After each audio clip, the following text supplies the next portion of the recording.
এখনো কুচি করিনি, সব একসঙ্গে মিক্স করে আমি মিক্সিতে পিসছি। আপনার কড়াইটা এবার ভালো করে পিষে নিয়েছি। এবার আমি স্বাদ অনুসারে নুন দিলাম। এবার ভালো করে নেড়ে নিচ্ছি। খাবারকে যদি অল্প সবসময় আলাদাভাবে বানান না, তো বাচ্চারা দেখবেন খুব ভালোভাবে খায়।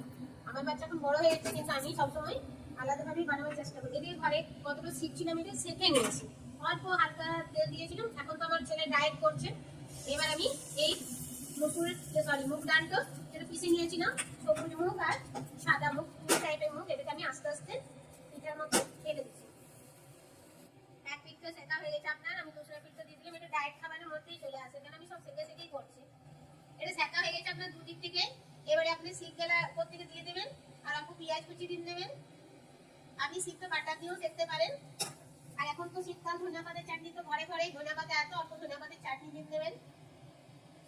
তারপর আপনি এটাকে রোল করে দেবেন।